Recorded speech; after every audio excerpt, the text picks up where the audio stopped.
right, welcome everybody to Paranormal or No. This is our first episode. It's labeled Ghosts in the Ozarks, and I got a special guest on here, Craig Parsons, with me. Craig's a colleague, a former colleague of mine.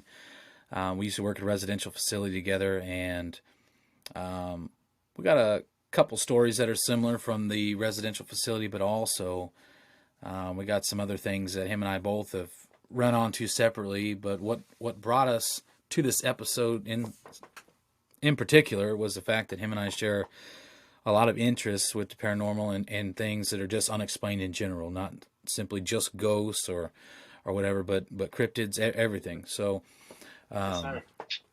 Well, thanks for having me on, Jake. It's good to be on. I'm pleased as punch to hear that your show is taking off. I saw your fancy equipment, and I'm excited for you, man. Well, I appreciate it. It's good to have you on here, and I'm glad that even though you're running into issues with the software, we were able to at least make something happen, especially to get out there for listeners and viewers. Oh yeah, I think once people hear some of these stories, maybe not only it picks up steam and viewership, but also that people have their own testimonies about weird phenomenon and whatnot. But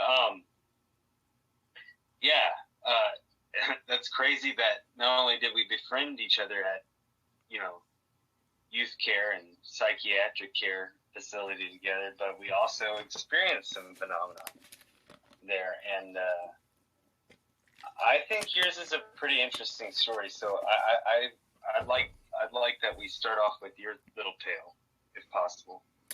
Well, I guess we can go ahead and touch up our residential stories, because I think that for one brought us together big. Because I know when I told you mine, that you're like, oh boy, I got something to tell you. So that really. Right. So.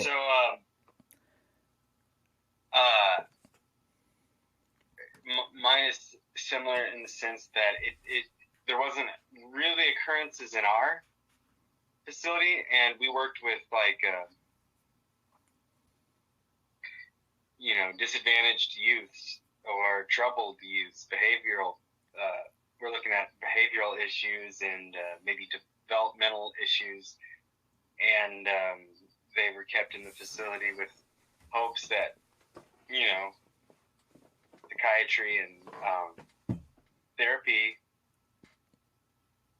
would improve, how they live their lives. Yeah. And me and Jake met each other briefly, I think, in Emerson, but we started working Bush Cottage together, which was the younger boys. We're talking anywhere from 5 to about 12 years old. Mm-hmm. So we had little boys with us in our cottage. But the tale that sticks out to me is that a night staff on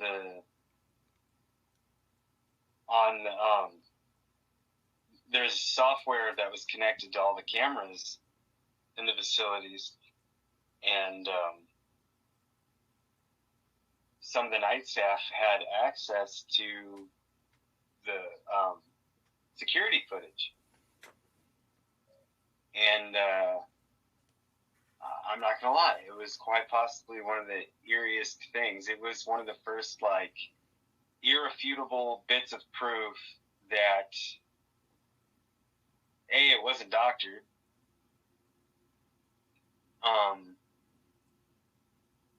and B, the guy wasn't really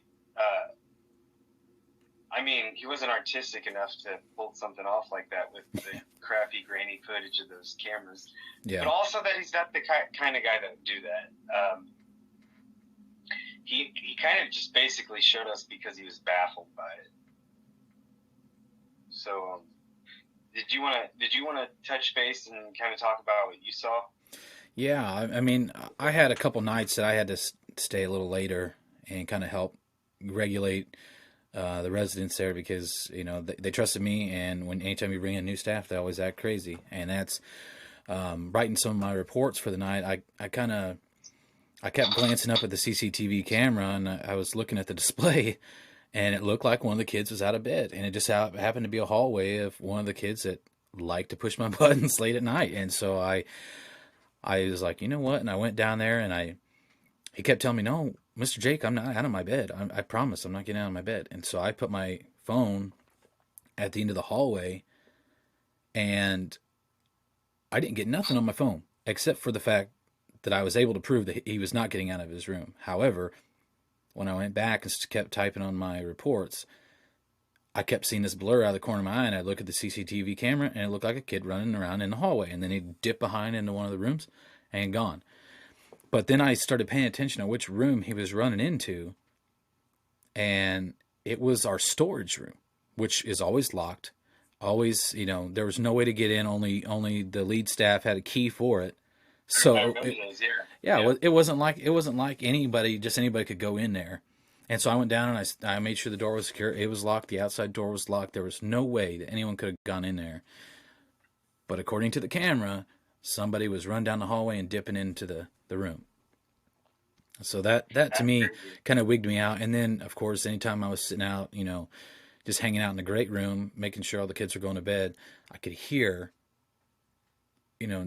just little tidbits of noise. It just sounded like people walking up and down the hallways all the time. And it just, for me, besides seeing it on the CCTV camera, I didn't see it anywhere else. But every time I talked to a staff about it, they'd say, oh, yeah, check this out. And they'd show me a video that, they were recording their CCTV camera, and they had their own videos of it. And I'm like, so what is every one of these, every one of these cottages got something in there?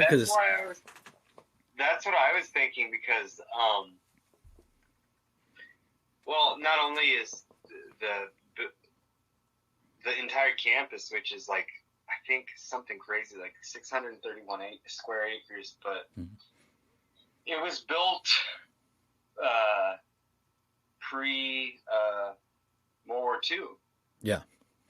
So they're old, and we don't know how many bodies have passed through, and the unfortunate truth is also sometimes nobody's fault, of their own, but there have been deaths. Mm-hmm. Anytime you have a mental health facility open, an unfortunate truth is that you're dealing with volatile people. Yeah. And unfortunately, death is likely. There's been tons of residents that had health problems, and that's heavy stuff on its own. But I recall one night I had to work in. I'm not gonna refer to him by name because we don't have like a means to do that. I don't know if we have the legal means to do that, but our fearless leader, our supervisor, he asked me to stay in overnight, and since the following day I was off, I was like, that's easy money, Yeah. So a night staff from a neighboring cottage shows me some footage, and I'm not going to lie, the guy was kind of annoying, and I really didn't want to entertain him, but he said that he couldn't explain it, so I instantly kind of, perked into the conversation. Yeah. I was like, sure, let's see it. You've got my interest now. And he pulls out a laptop, and he's got the CCTV, he's got the channel that he recorded. And I was like, oh, that's the Step Cottage, And there's probably a good solid minute of nothing happening. And I was like, wow, that's amazing. I wasn't super nice. I wasn't always super nice to this guy. He kind of annoyed me. Yeah. But I'm watching, and I see a folded, like a folded chair that they would like sometimes bring out for, like the group therapies and stuff. Mm-hmm. And I kid you not, it walked on the two hind legs, like pivoting further into the great room. Wow. Before it unfolded. And then it started scooting, and the hairs on my back, just like my neck, I was freaked out. I was freaked out just seeing that. And I said, how often do these occurrences happen? He said, it's actually almost commonplace. He's like, I've went into some of the empty rooms because,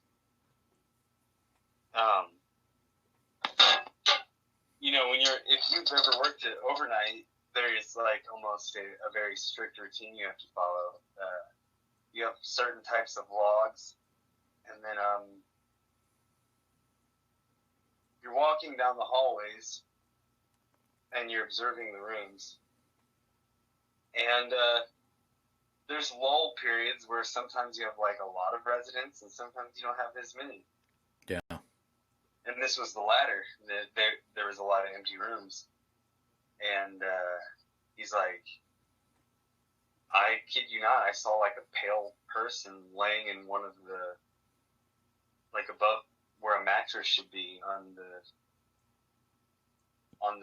these kind of cheaply made beds. Yeah. And he said it just made him, he just felt pure terror.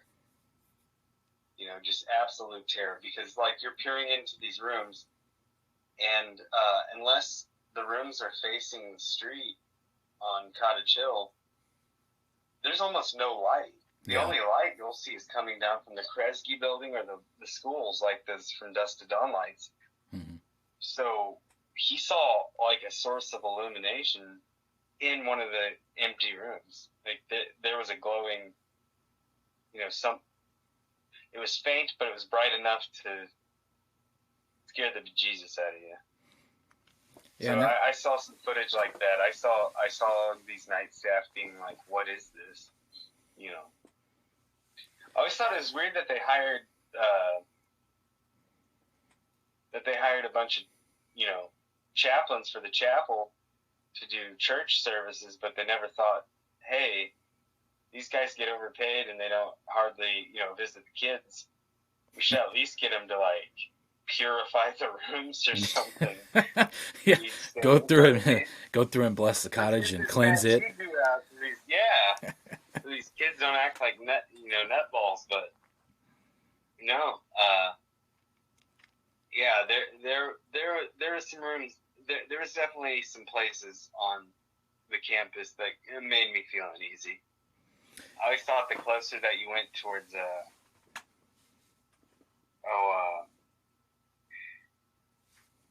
had a name for it, but the arena. Have you ever had any dealings out in the arena before? Oh yeah, that's where they had all them. That's where they had all them cars that they eventually tried to sell to people that were like falling apart and whatnot. Yeah. Yeah. But no, that's something that I tried to explain as much as I could to people, just because of my expertise in the field. Just a lot of people don't realize that when you have a lot of emotion, a lot of traumatic things, a lot of heightened senses, that creates the perfect atmosphere for manifestations, but also it kind of seems like it always ramps up the residual type hauntings as well. So if there is something that's residual there, a lot of times it makes it more clear. And all those things you stated, I agree with. But I also think just down to the fact that there's a lot of youth. Yeah. And for some reason, since the dawn of time, anybody that's had a ghost story, they're almost inexplicably tied to kids. So. Yeah. I don't know if there's something to that either, but I thought, in my opinion, the scariest place on campus, in my personal opinion, was the bike trail.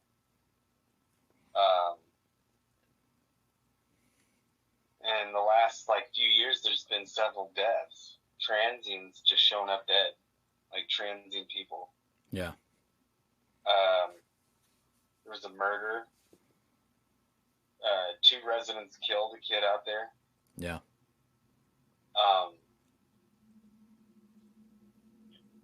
I used to take kids out there until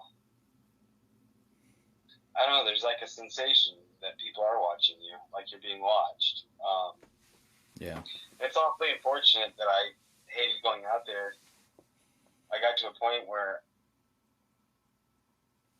I don't know. It just felt heavy, and I preferred not going out there, and the kids would get kind of mad, because that was one of their favorite spots to go kind of have little adventures and whatnot. But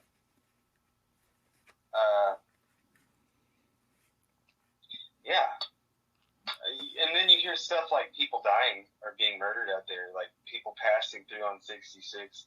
People don't realize how big of a transient population we've almost doubled in the past few years, and they've, for some reason, have ended up on that trail, dead bodies.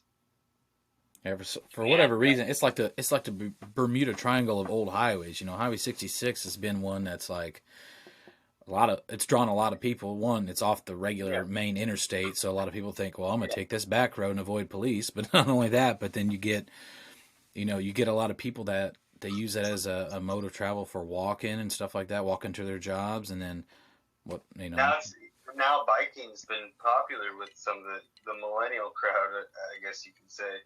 There's so many bikers, so many bicyclists, so many,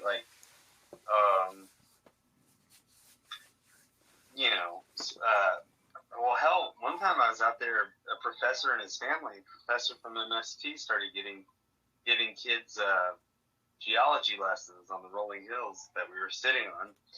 But I almost feel like it's that whole area was probably important to maybe, what were the tribes like that lived here? Because we had like historians call it a fruit basket. Yeah. For native activity. A lot of tribes lived semi-permanently, they'd live here for a while and somebody'd push them out. A tougher tribe. White people, disease, there was like Shawnee, Pawnee, Ozark, Osage. Osage, yeah. Osage was a big one in that area. Yeah, and so you have a lot of these tribes traveling through here, and it almost just feels like if and the area, the bike trail itself is so scenic and picturesque. It's probably like one of the little best hidden gems, but it's almost also, you get a feeling like something residual from all these people in the old days passing through. Yeah. Something clings, something sticks around. But I'm not the only one. Like people claim that they feel a little uneasy out there. And like I said, if there's a murder out there, and people of St. James and Cuba don't talk about it. Yeah. But there's definitely activity there. When I think of Ozarkian activity, because this place is such a hotbed for strange phenomenon. And honestly, me and you should probably have a full segment one day about just the Mark Twain National Forest itself because of phenomenon. But that's another can of worms for another time. But as far as like where we're from, St. James,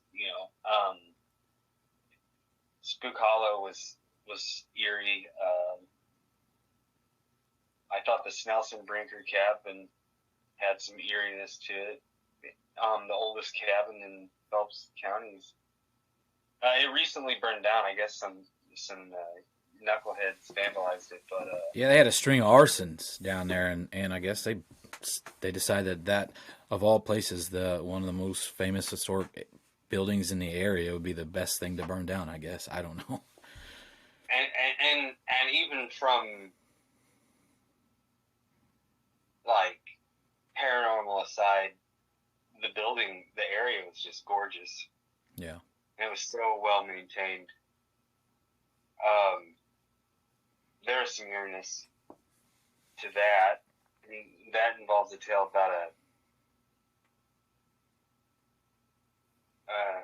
young slave woman that allegedly drowned the children. Westco, not far from there, a little town. That was eerie. That was an eerie experience. Someone told me not too long ago that a little ways away from the fort, Hood, or not Fort Hood, Fort Leonard Wood. There's a little town called Bloodland, Missouri. Mm-hmm. And they said those old cemeteries and mausoleums are very creepy. The town's a little creepy place. Might have to take me a drive one of these days. Yeah, it's not too far from the base, but it's just a little town called Bloodland. They said that people have some inexplicable, unexplainable, like just weird happenings, that happen there. One of the weirdest. I think we should tell your story and then I'll tell mine regarding Pine Hill Cemetery, the Spook Hollow Road story. But I think you should tell your hunting story. Okay. Well, I'm really excited to hear this. Well, I had a lot of crazy things happen over the years of living in the Ozarks, and I ran onto a lot of things I couldn't explain. But the one night that completely just chilled me to my bones, I mean, to the point, like, it took me a little bit to get back out in the woods again, at least on this particular property, because it kind of wigged me out. But I used to take my hounds out every night, let them run the hills. They'd chase raccoons and do their thing, run onto an occasional deer every now and then. And I just do my best to keep up. It was good exercise for me. And I invested in some GPS tracking collars because I got tired of not being able to find my dogs. And so, or knowing exactly where they were at. And that being said, I hooked them all up to this GPS tracking system. I mean, I used it for like a year straight. Not a single issue. It always stayed updated. They were always charged before we went out. And I started hunting this property, my neighbor's property. He had like 260 acres. It used to be owned by Missouri S&T College. It was it was originally an iron ore strip mine. And they procured the property because of the fact that it had mineral properties, and they were using it for studies for their school. They also used it for, I think it's the Greek games. I think is what they did down there, where they'd have a bunch of activities and stuff for the college. And so, like, at any given time, you could go down there and take a shovel and dig up like 6 or 7 old beer bottles and beer cans from back in the day, like, perfect labels and stuff still on them. Those college kids, they're still probably to this day don't have a lot to do. Yeah, so that place has like a lot of history already. Not to mention, it was mined. The property itself was mined with slave labor, and there were slave shacks on the property, and the foundations are still there. But a lot of it's been turned over and dirt filled in on top of it. But I went and I talked to the owner. He's a good friend of ours. I talked to him, and he told me a story that he had found out through the college about back when they had Union and Confederate skirmishes in the area. They basically, there used to be 2 Union forts in Rolla, Missouri that were set up. One where the college is now, and one where the Wyman Elementary is. And they had Confederate bushwhackers come through the area. They wound up on the farm, which is the current property. That matches up too. Yeah, they had a band of Confederate skirmishers come through, or bushwhackers pretty much come through the area, and happened upon this property.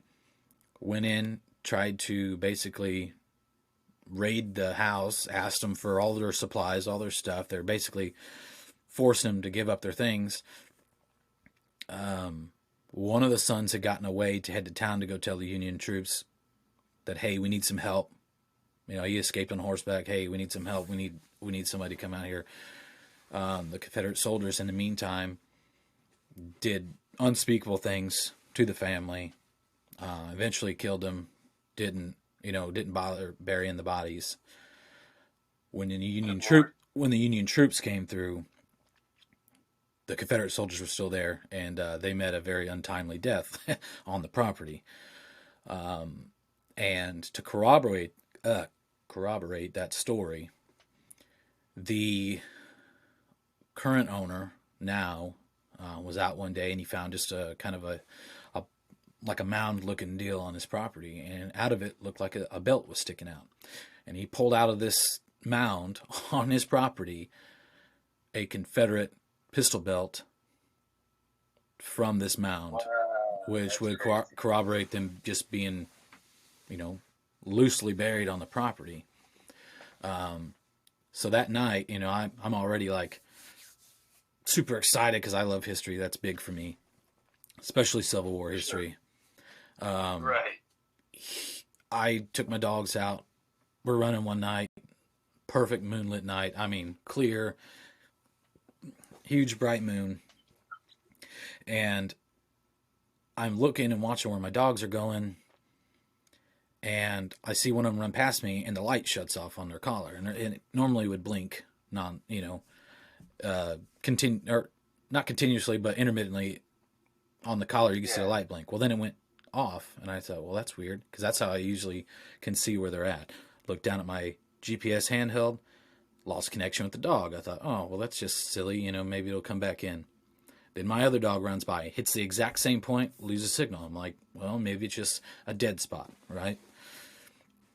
So I go to the top of the hill, hoping to get them keyed back in. They come up to the top of the hill, still off. I'm walking. My handheld shuts off. Almost as if it had completely gone dead. Just shuts off. So now I got 2 dog collars off. So they didn't just lose communication, they completely shut off. My handheld completely shut off. And I'm freaking out because I'm like, well, I'm going to lose my dogs now because, I know the property, but they were chasing something, right? And then out of the blue, they all come back on. Everything just like, boom, same time. Collars came back on, handheld came back on. And these are all items that when they're off, you have to hold the buttons down to turn them back on. So that already weirded me out enough. Right. Then I continue walking, and I wind up on this cart path. It looks kind of like a levee on a backside of a lake.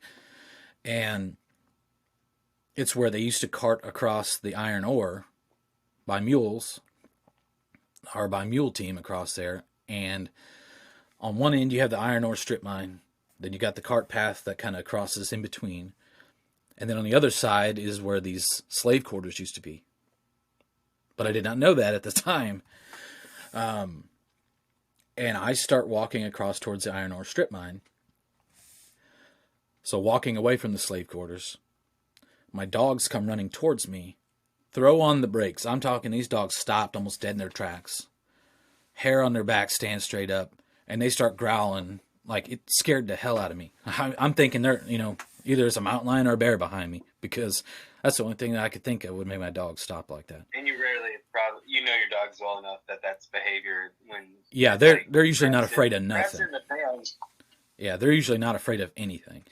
And so I slowly turn around, and I always carried, and that, because there's always either tweakers in the woods, or just in case there's that one animal that you need to get away from quick.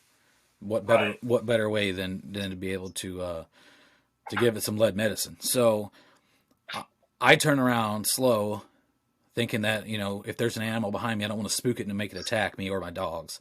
I turn around slow, and there in the middle of this cart path, perfectly lit by the moonlight, is a man standing there with overalls, torn. One of them was torn at the knee, kind of shredded down. The other one had a big hole in it right below the knee. He had a straw hat on, like a wide brimmed straw hat, and a light, like a white cream colored shirt, just kind of popped open, like maybe 3 buttons down, just kind of popped open at the top. And he just looked like he was like sweating profusely, like his skin glistened, looked like he'd just been like working out outside, like sweating all, but he had bare feet. And I was like, what the heck? And I said, hey, man, because I remember what the owner had always told me. He said, hey, I caught some tweakers out here before. Have you ever seen them? Scare them off, whatever, Let them know. yeah, and I'm like, oh man, I don't want to have to shoot anybody. Like, please, this is not what I want, you know? I'm Right. like, I don't know what's going to happen. I don't know if this, I'm like, oh man. So of course I put my hand on, I put my hand on my gun. I'm ready. I'm mentally preparing myself. If this gets crazy, what I'm going to have to do. And I start talking to this person. I say, hey, you cannot be on this property. Nothing. No response. No movement. No nothing.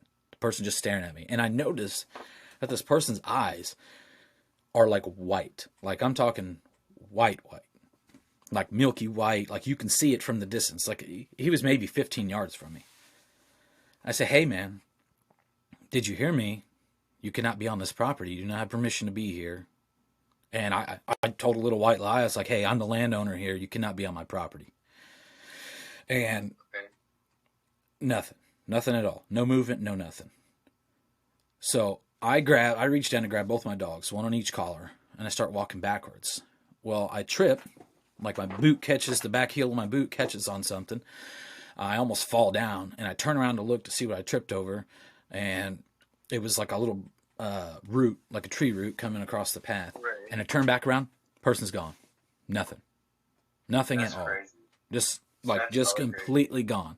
Well, I go and tell the owner of the property the next day. I drive down there. I'm like, look, man, because I packed up, I grabbed my dogs and we left. At that point, I was like, I didn't know if it was just a person that was like super fast and like got out of there, like they were hardcore tweaking and left, or if there was something, I couldn't explain that. I didn't know anything about that. So, and I didn't know anything Right. about the past of this, the history about this property. So I grab my dogs, I leave, and he says the next day, he's like, oh yeah, yeah. So, 50 yards from there is the old slave quarters. And I'm like, what? No kidding. Okay. And he's like, yeah, it's actually got caution tape around it. If you go deep enough into that spot, you can see the caution tape that's around it because there's, it's got places for people to trip and stuff all the time. And at one point in time, he had conservation out there that did a below, one of those sonar scans of the earth. Oh, really? Because he had asked a historian about the property, and I guess there had been a recorded instance where there had been an altercation between the occupants of the slave quarters there, and I guess either the slave master or the foreman or whatever that was working the strip mines. Right. The people from the strip mine had gone down to try and continue this altercation at the residence or at the slave quarters. It got out of hand. They burnt the shack down, threw the bodies out in a mass grave, buried them, and That's then great. later the other slaves later on came out and at least tried to put head and footstones the best that they could to mark these graves, right? And That's crazy. I'm like, how do you know this stuff? Well, he's like, well, the head and footstones are still out there, and I had conservation come out and try and at least go over with their scanning equipment just to see if there was potential for there to be a grave right there. Right. And they said, well, there's What is that, definitely methane probes or something like that? Or it was like I don't know. like a X-ray card. I don't know what they use, but he That's kind of crazy. went over the top of it. And he said, yeah, there's definitely a disturbance that could possibly be indicative of a large pit, so a mass burial spot. And That's so crazy. after he told me that, I was like, you know what? I'm gonna take my equipment. I'm gonna go up there. I'm not gonna be disrespectful. I'm gonna tell them, kind of try and communicate with them if they could. I brought my recorders out. I didn't catch nothing, but I got this weird sense of like Dread. yeah, just dread, just like super sadness being in that spot to the point like I almost couldn't take it being there. And I felt horrible. Like I was sitting there and I was like apologizing, for the deeds of these other people. And I'm like, look, if I'm sorry that you guys got buried this way. And so I swept the leaves from that spot. And yes, there were, no joke, there were head and foot stones that someone had attempted to carve letters or symbols or something into that had been covered by moss and leaching and stuff like that to the point that like and it had been weathered so bad that I wouldn't have been able to make out anything, even if I tried to do rubbing on it. That's crazy, dude. And so I just cleaned up the area, made it a nice, presentable area, and kind of put rocks all the way around it just to designate the spot. So if somebody came through there, they didn't just ride a four-wheeler right over the top of it. And after I left the area, I felt a lot better. I felt not so. I felt like I'd done something good. And after that, I mean, I continued to hunt on that property for the next 3 to 5 years. I never saw another thing out there. But that's crazy. But every time I passed that spot, I always felt like someone was staring at me. You know, I always had to go and look backwards behind me towards, you know, the slave quarters or the mine to make sure that nobody was like staring at me, because it really freaked me out. So, I mean, and it was enough that my dogs noticed it. So, if, you know, pet animals in general, yeah, they tend to be in tune with that kind of stuff. And the fact that they noticed it, that, I mean, I don't know. To me, that's pretty solid. But I mean, that's probably my craziest story in the Ozarks that happened personally to me. Not so much stuff that I've gone to investigate for people, but when I was about 19 or 20, I made friends with this guy that owned it was like a mix between a head shop and kind of like a Hot Topic. Like, there was, you know, head shop sort of pieces in the front desk when you walked into the building. Mm-hmm. This was on Pine Street, and there used to be a really kick-ass mural. It adorned the side of the building, and those buildings on Pine Street are old as hell, but it had like a sci-fi sort of theme, you know, on the side of the building. And you went in, and it was kind of like a Hot Topic. Like, there was body jewelry, and on the bottom retail section of the building, pipes and, you know, stuff like that. And then you went further back, and there was like records and T-shirts and just weird toys like action figures and memorabilia. And then you went upstairs, and it was like costumes and like plus size women stuff, you know. Mm-hmm.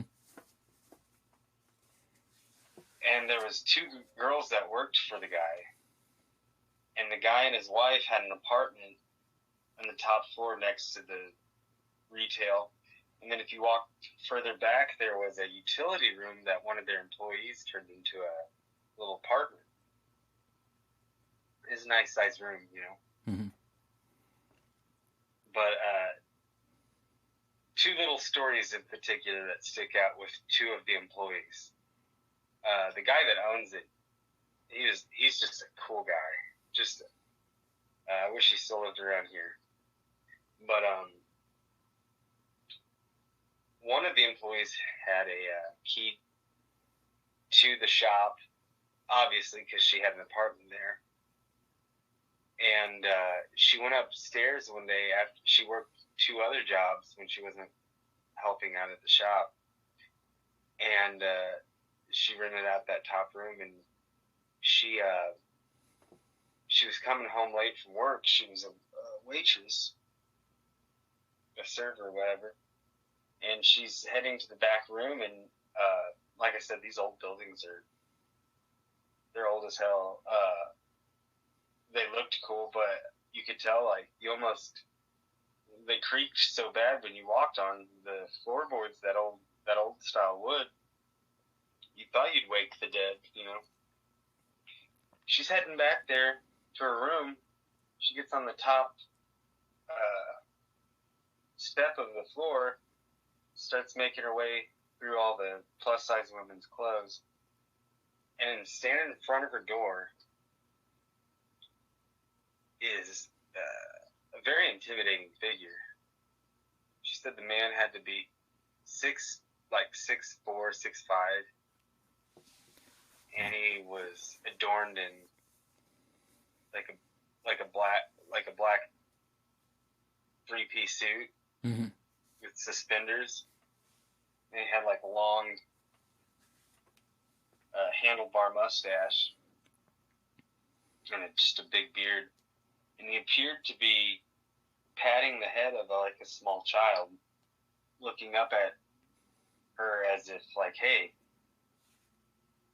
this is a fine little grand person, or, I'm proud of this little person, this little child. She said she couldn't see the child. She could just make out like a little bit of an outline, and he was just like patting them on the head. And this huge figure, she said it wasn't ominous. It wasn't like a bad foreboding feeling. Mm-hmm. But she felt like she was at the wrong place at the wrong time. Like, her theory is that sometimes ghosts are mourning or something, or that's their unfinished business. They still gotta come to terms with something they lost, and she was just at the wrong place at the wrong time. Maybe she doesn't know, but she said the eeriest thing about it, when she knew that it was truly a supernatural phenomenon, is that they were translucent. She said how she described it was like, if you could take like a hologram, like an old movie projector, Yeah, and you project the image, and it could take on a 3D shape, but it was glitchy. Like, the projected image would kind of phase in and out sometimes. yeah, And that it was kind of translucent. Like, it was like this skip or delay in time, yeah. And she said it didn't feel like a ghost in the sense of like the scary movies, like they're creaking around and they're like flying through walls and they're, she said it just felt like this repeated image that she just happened to stumble upon. You know what I mean? That's awesome. Yeah, just a playback. And I've never heard anybody describe like a ghost.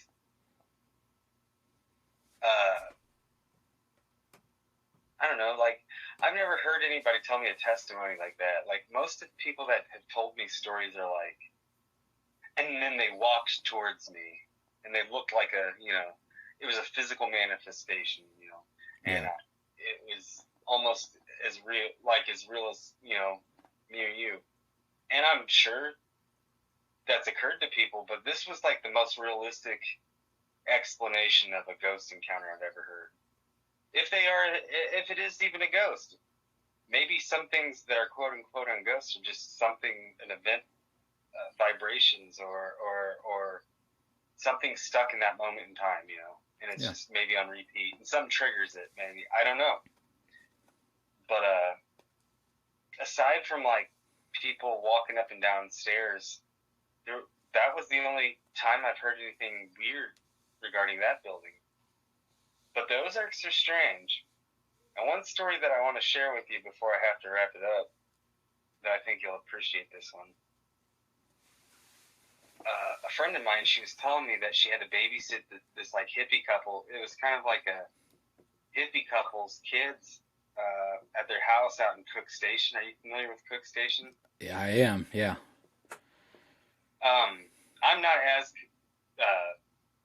as well as I know the Ozarks. I have not ventured out there maybe but two times, and it was like to pick somebody up. But what do you feel about Cook Station if you were to describe it to somebody? Shoot. Honestly, for me, it's it's almost like, if like when you're at the movie theater and you everyone gets their snacks and their popcorn, they eat it, and they're all enjoying it and having a good time and really living it up, and then they all leave and leave behind all the ghosts of popcorn kernels past. Yeah, like it's all. Yeah. But someone had a good time there at one point in time, and it was a happening place. That's probably how I would describe it. I feel like it was a happening place. Yeah. A long time ago. But he went out to watch. She went out to go watch these hippie kids, or the hippies' kids, and these hippies they did well for themselves. They were in business for themselves, so they were actually doing all right. And they had a pretty nice house out there. It was like an old converted, like, to modern looks, but it was an old farmhouse, two-story farmhouse, and you could tell they'd done really cool work to it. But they'd moved in not too long ago. In fact, he said there's still boxes being unpacked. And if we're being honest with ourselves, how many families, or maybe even ourselves, of like people that have like been maybe 2 years, 3 years into the house, they're still unpacking stuff slowly but surely. Hey, this studio the studio I'm recording in now today, I just, in order to set it up, I had to like move a whole bunch of stuff. Today, damn it. I did. I just had to move a bunch of stuff today. So she said that when she like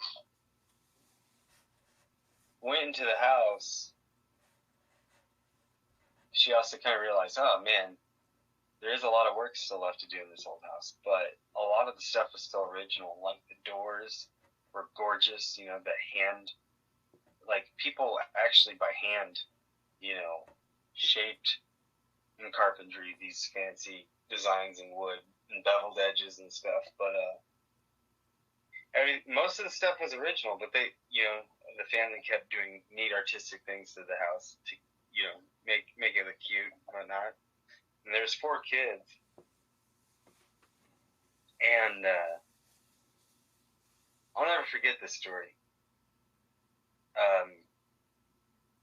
The girl comes in and it starts storming really bad. Lightning so loud that it would shake the screen door. So she's, to engage the kids and keep their minds off the storm, she's like, hey, what if we played hide and go seek in this big house? Like, how does that sound? And the kids all agreed on it. And she's like, I guess I'll go first.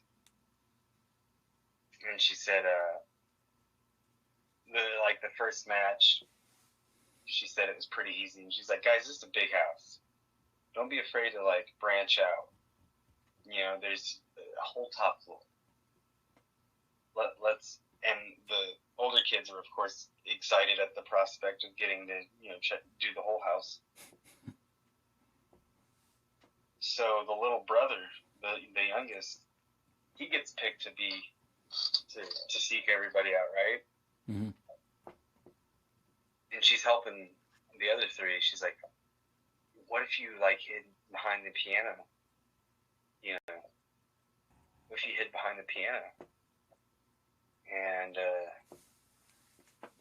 the older daughter's like, yeah, that's a great idea. The older boy, the oldest, he's like, no, I know a cool spot upstairs. I'm going to go up there. So he runs into his parents' master bedroom. And she runs upstairs, and as soon as you come upstairs, off the landing, down the hallway, is a bathroom that kind of overlooks the entire hallway. So you can see all the bedrooms, and then you can see the stairs heading downward. So you have like the perfect bird's eye view, right? Mm-hmm. So she closes the door and hides behind it for a second. And she said it's just cracked enough that she can see the little boy coming up the stairs, right? As he's coming up the stairs, he stalls because some like lightning strikes, and it kind of freaks him out. Mm-hmm. And he gets up to the landing, and he stops, and he's like looking around, and he opens the first bedroom as soon as he comes up the stairs, and nobody in there, and he shuts it. Comes further down this, and checks like the utility closets and stuff. And there's a spare bedroom that's door's still open that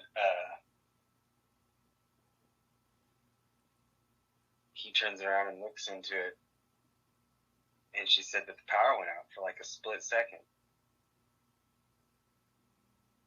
And the only light illuminating the hallway was when the lightning kind of flashed. and she said that his eyes got wide. And he screamed bloody murder and took off downstairs. And she went down, and she said, and all the kids, of course, were scared from their hiding spots. So they came down to the couch downstairs next to the TV that was facing, like, you know how some people put TVs in the corners of the rooms? Yeah. Because it's kind of spatially the wisest place to put your couch in front of you. So there's like a gap behind the TV. Well, he goes and sits on the couch, and she like asks him. She's like, well, "What happened?" And he's like, "That wasn't." And he kept repeating his older brother's name. "That wasn't him. That wasn't him. That wasn't him." She said, "Well, who was it?" And he like wiped his tears away, and he said that it was a decayed man sitting on his mom's on top of her laundry basket. Oh shit! Like a nude guy, rotten, just looking up at him, like propped up on it and looking up at him. And he said that he was like really gaunt and he was rotten looking. Good. And the power came back on, and the storm was still going, but she's like, "I'm going to take their mind off of it. I'm going to change some cartoons or something." So she put on cartoons, and they're watching. She decided to go into the kitchen, make them a little snack, you know. And she gets up. As she gets up, the power goes off again, and she whips around facing that TV sitting in the corner of the building. And she said that all the kids started screaming when they saw like a gaunt, naked, rotten man holding his hands up like to shield his eyes almost. And he slid behind the TV. And they said the smell of like rotten meat, just like a sweet, rotten smell, permeated the air. And she puked. She was thrown up. And the power came back on. And the kids were freaked out. Come to find out, they didn't stay very long in the house. They ended up moving. They talked to the realtor because things got progressively worse when the babysitter went to talk to my friend, you know, and come to find out,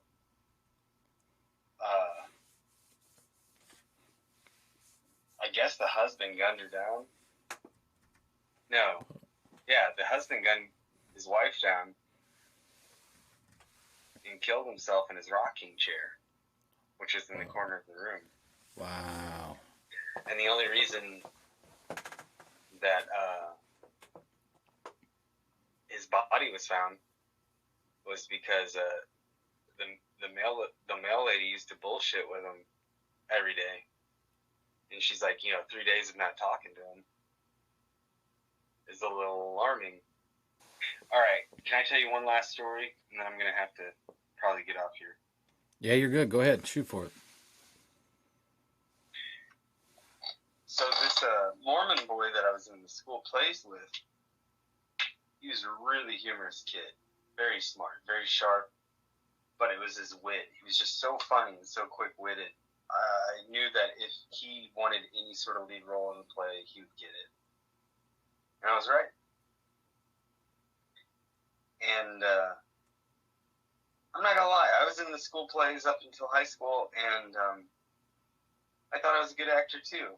I felt like I got typecast kind of as a comedic character, and I always wanted to do more serious, but just getting to act was fun, period. And I made friends with him, and I looked up to him a lot. And actually, I was interested in comic books since I was a kid, but he really kicked me. He really had me bite off on some really good stuff. But I read DC Comics because of him. But when we went on a school trip a few times for the drama department, and it was usually to go see plays. And I always thought that was like the golden years of school, because I don't feel like kids nowadays get to go to anything cool for school trips,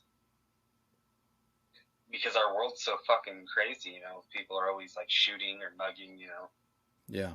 But have you ever noticed that when we were kids, we went on field trips like all the time? I was like thinking back, and I was like, man, we were kind of spoiled, you know, to some degree. We were exposed to a lot of museums. We were exposed to plays, whether it was like Leech Theater or these local theaters. We got to see a lot of plays, you know.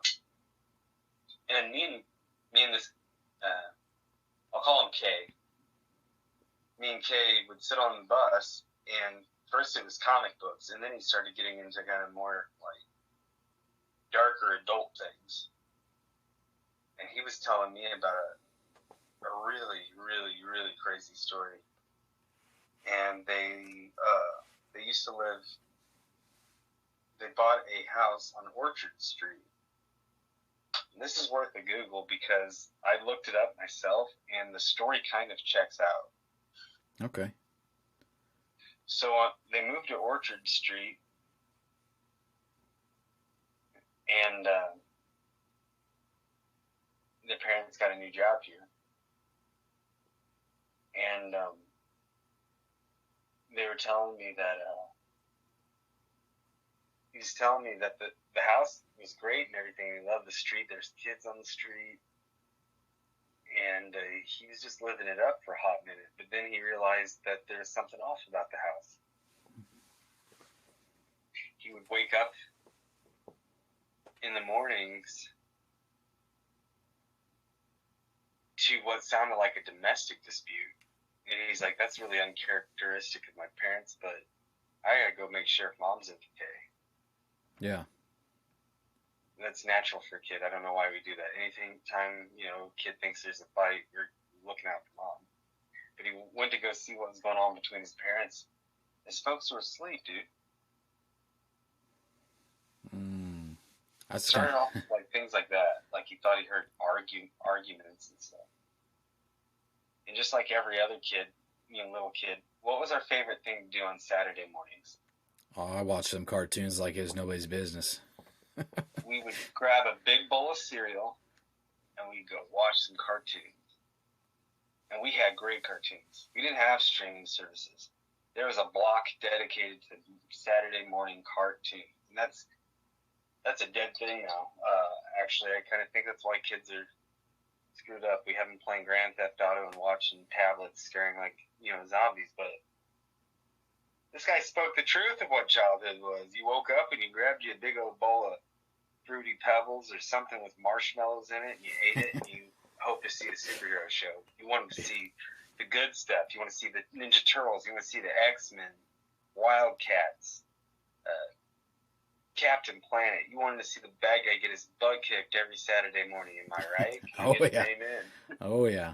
So he runs down, and he's about to go grab a bowl of cereal, and he hears a blood-curdling scream, like a woman's being choked, you know, or she got hurt, or she's got a knife pulled on her or something. She's just screaming. And he said it didn't sound anything like my mom's.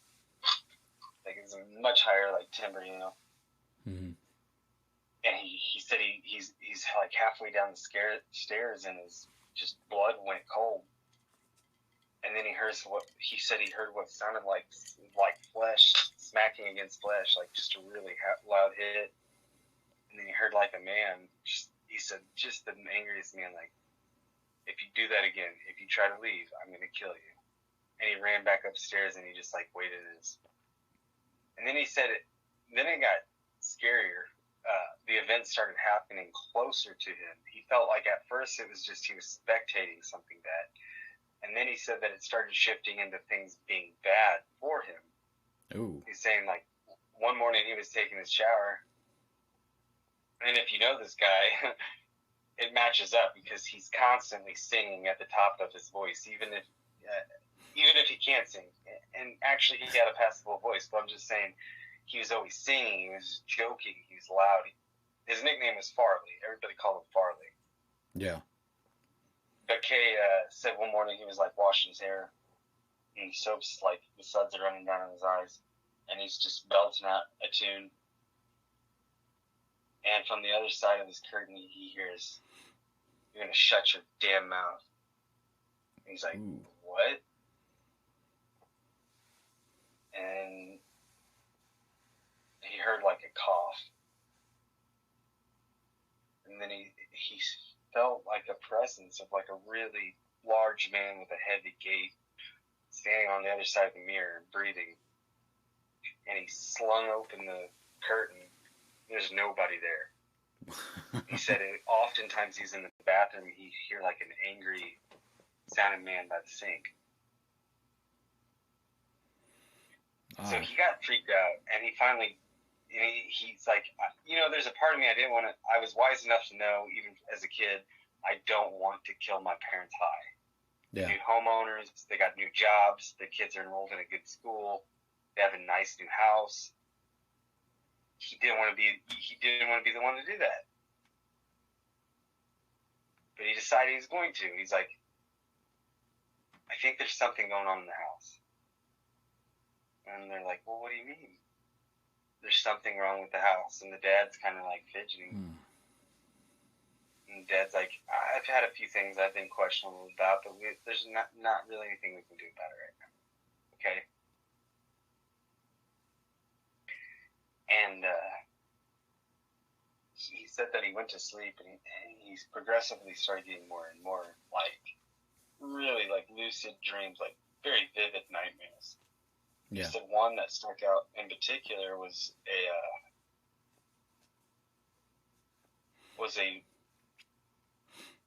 an army of soldiers up and down Orchard Street. This army of demonic soldiers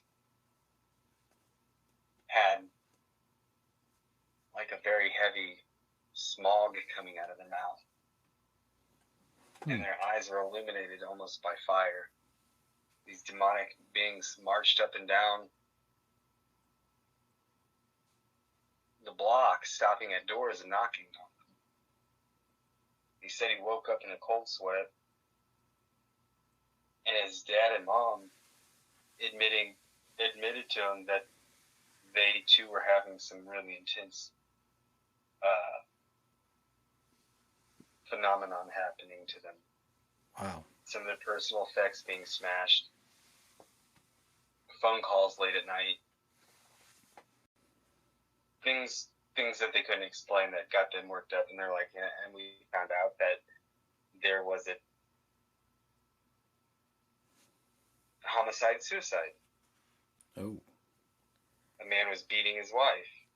In the late 50s, early 60s, he's beating his wife. And one night it got so bad that she was taken into custody, and he found her up. He tried to get her out. He followed her up to the station, and the cops snagged him and said, "You're not going back to the house, and you're not going to the station. If you have some loved ones or a place you need to be, go there, because she's not putting up with that. She don't have to." Somehow he snuck out of their view, because there's some patrol cars at the house too. And mind you, this came from a night of like daily beatings, and she would run to her neighbors knocking on the door, Yeah. Or he'd drag her back to their house. But he snuck past the cops. He hopped a fence and he snuck past the cops into the house. He allowed her to grab her personal effects and go to her parents' house. And they were going to escort her back. The cops let her inside under the assumption that he was no longer there. She went to go get her personal effects and pack up for the night. And he drug her by the hair and shot her in the head, and then went into the bathroom and he shot himself.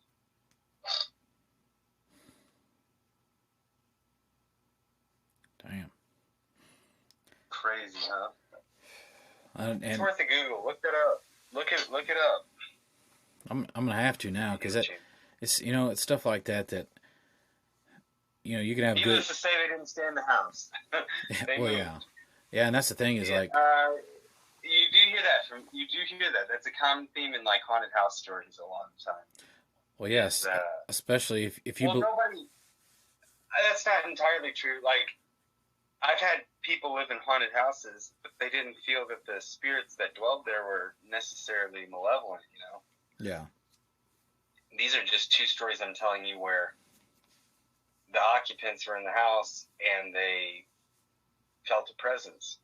yeah, Or they met an entity that was out for harm. yeah, a malicious type spirit. Mm-hmm. Yeah, that's one thing that whether you believe it or not, there has been, it's an idea, it's a thought out there that, and it's coined, the phrase is coined as the stone tape theory, and that the theory stands that anything that's a natural material tends to absorb emotions, especially heavy emotions, and replay them like a tape recorder. Exactly. And especially in houses when you got old original wood floors, old original materials from that house, they tend to replay Some of that stuff. yeah, and especially if once the situation and the instances are right, maybe it's the same time every year, maybe it's the same temperature, maybe it's the same whatever, something triggers that to replay. And for us, we hear it. I think that there's some people that have a higher. I kind of agree with you. I think there's people that have a higher spiritual capacity than others. Yeah. Some to levels that they don't even know. And how many times, and children especially, and we don't know what sort of little triggers we're setting off. Yep. I think there's people that are spiritually stronger than others, and those people struggle. They struggle with a phenomenon like that. I highly believe that, more so than others. I think people that are skeptical and are just like quick to poo-poo on the idea and like, I don't believe in religion. I don't believe in da-da-da. I don't believe in. Well, they'll argue that it's because science has proven time and time again that there's no such thing as an afterlife or beings from that realm. And science just means the study of the natural world. But there's events and phenomenon that either A, we don't have the means of studying it because we haven't developed technology for it yet, or B, is that it operates outside of some of those established laws that we have. Hence the name supernatural. If science is the study of the natural order of things, then how on God's green earth are we going to be able to study things of the supernatural order? Very few people have even tried to attempt to classify whatever these beings are. Yeah. Ghosts or spirits or demons. There's very little like literature that's taken seriously on the matter. Yeah. But the Ozarks, dude, honestly, I could go on and on about how strange the Ozarks are and how much of a, like, almost a nexus of energy and activity and history that the Ozarks itself are, because we were basically a few paths that kicked off a lot of things once you went over the Mississippi. Yeah. We're the archway. Tribes of people, immigrants in huge populations. And like I said, like, we don't fully know about these proto-beings that existed before the Pleistocene and onward. Like, we don't really know what dwelled here. We didn't know their level of intelligence. I think it's really arrogant to say that we were the only sentient beings walking around on the earth before recorded history. That's stupid. Yeah. I'm not gonna say that either. But the Ozarks holds. In my opinion, there's not a whole lot of places that hold a candle to the weird phenomenon that happened here. I've lived here all my life, and some very salt of the earth people who, that's how it is, that's how I do it. I get up and I go to work. Sort of people have told me personal testimonies, So it's not something I take lightly, and I don't think it's something to necessarily scoff at. I think we've gotten too quick to do that. Yeah. But I've enjoyed the podcast, and I think we conclude it here. And if people like me well enough, I can show up on your show, because I've got some things I've studied myself and little notes that I put aside for you. So awesome.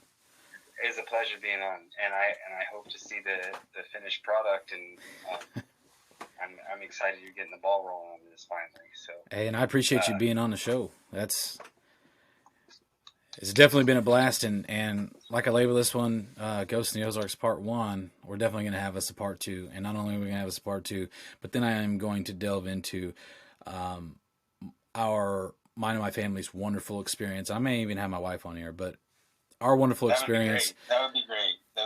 Yeah, we lived in a haunted house for almost 2 years, so that's going to be for Part 2, but because I got a lot of ghost stories with that one. So yeah, for all the viewers out there, for Paranormal or No, I hope that you stay tuned in, because Jake's got a lot of cool stuff lined up for you guys. Thank you, Jake. I'll see you later, bud. All right, sounds good. Thank you. All right, bye. All right, everybody. That's going to wrap it up for our show for today. Thank you for all of you who have joined in or have gone back and watched this video.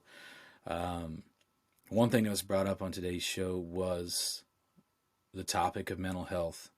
A lot of people in the paranormal field understand the concept and understand the importance of mental health as far as with our investigations and ourselves. Delving into other people's possible emotions or attachments to things opens ourselves up to a lot of struggles, a lot of emotional barriers that we have to overcome to continue in the field. But not only that, but people don't really truly grasp the concept of how big a role that mental health for others from the past play in paranormal happenings and unexplained circumstances. So if you or anyone know a loved one, or you yourself struggle from mental health issues or depression or suicidal thoughts, do not be afraid to talk to somebody. That's something I don't think we do enough of pushing at in the world today. A lot of people, especially for men, it's more of a, oh man, I don't want to be a sissy. I don't want to, no, talk about your feelings. Find somebody who will listen, because I promise you, those out there who know you and care about you would much rather hear anything and everything you have to say, no matter how crazy it sounds, than to hear your obituary read out loud. I promise you that. But I want to give a special shout out before we get out of here to a band back home, back where I grew up. The band's Lion Snake. They provided me with some really awesome intro and outro music. Check them out on YouTube, Spotify, and I'll find out whatever other platforms they got their music out on. But they're an instrumental band, and they're amazing. So join us the next time, and there will be a part 2 for our Ghosts in the Ozarks. Please stay tuned. If you're following us on YouTube, make sure that you like and subscribe, so that way you can get future content and notifications of future content. I'm going to be eventually including links on the pages that I have for Instagram. I'm getting ready to put up a Facebook for it, so that way you guys can find us on Facebook.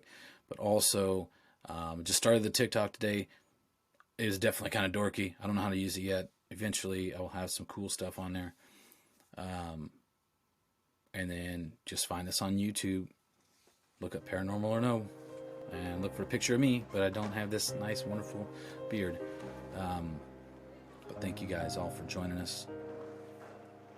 I will see you on the next episode.